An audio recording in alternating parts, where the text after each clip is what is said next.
Hey all you cool pups and bulldogs, Courtney and Ruka here from the Alliance Recreation Center. Today we're going to be showing you how to make salt crystals.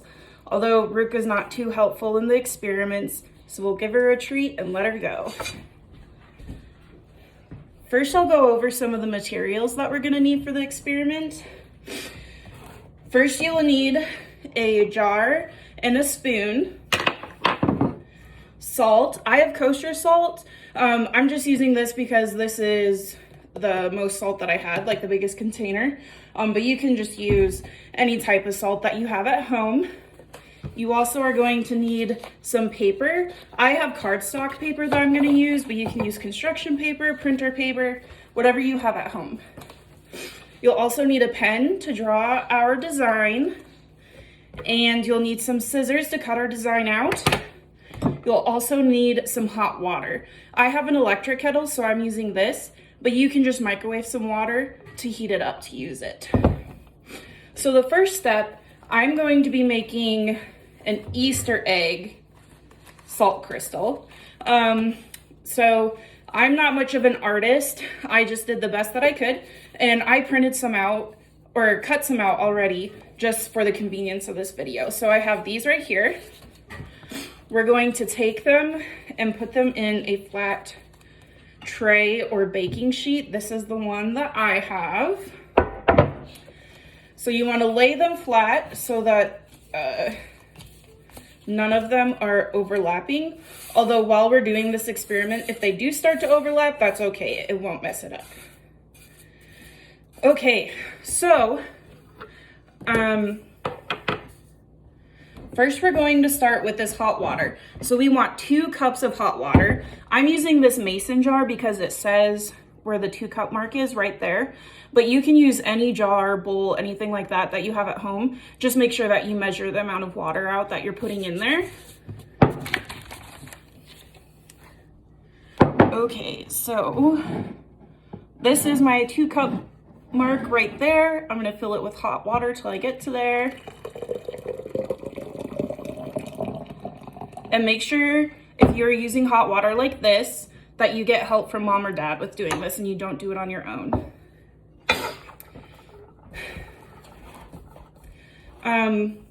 So now we're going to add the salt. I'm gonna add 1 tablespoon at a time so we know about how much I add. So here is the first tablespoon. So when I put that in there, you can see all the salt sitting at the bottom of the jar. We want to stir this until all of the salt is dissolved.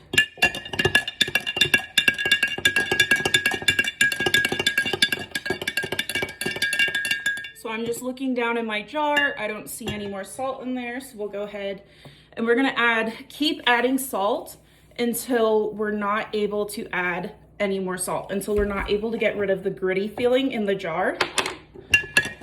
This is called a supersaturated solution.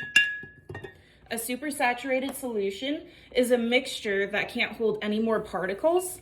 Like with the salt here, we have filled all the space in the water with salt, and when we get to the end, when we can't add any more, then all the space is used up in the water. So I've got 3 tablespoons in here so far. Do another one.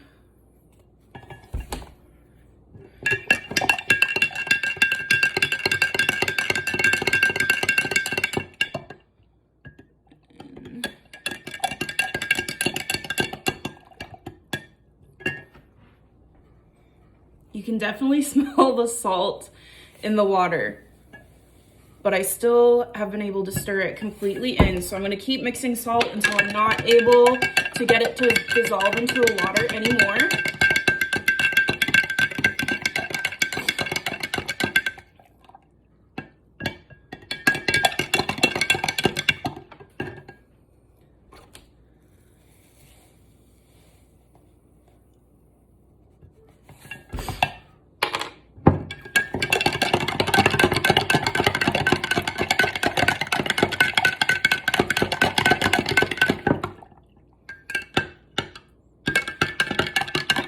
Okay, so I am gonna keep adding more salt, but I want you guys to notice how this jar of water is starting to look a lot more cloudier.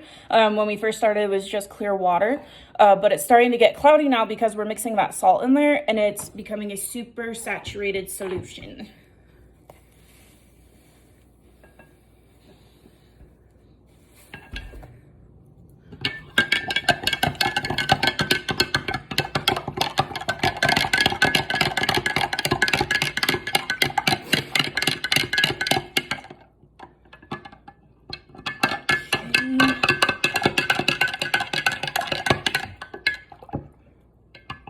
So with that one, I was still able to dissolve everything, but I think we're getting pretty close to not being able to dissolve all of our salt because our jar is getting pretty cloudy.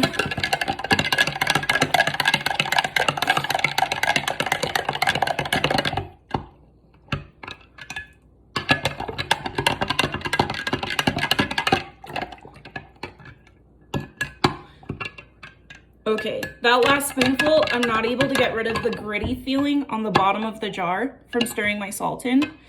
And you can see there's a little bit of salt sitting on the bottom too. So that means that we've super saturated the solution and it's ready to use in our experiment.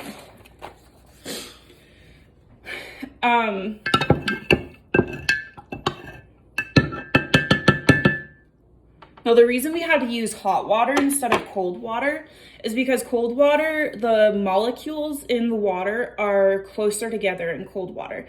But when you heat the water up, the molecules spread way away from each other. So that's when you're able to dissolve more salt into the water. And you're able to dissolve more salt in the warm water than the cold water because there's more space between the molecules for that salt to fit into. If you wanted to try a variation of this experiment, you could try doing it with cold water to compare the differences in the amount of salt needed to get this mixture to the super saturated solution. And you can compare the results of the crystals that are formed afterwards. So before you pour your water in, you want to make sure that your tray is at a location that you're going to be able to keep it to sit for 1 to 3 days. Okay, so I'm just gonna leave mine on the kitchen table. So you wanna go ahead and pour your water over your eggs or whatever you decide to do. I also thought it might be fun to do, to cut out like my name and make a crystal formation of Courtney or something along those lines.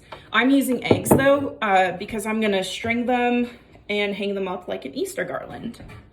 Okay, so I'm going to just go like this. I don't know how to flip it.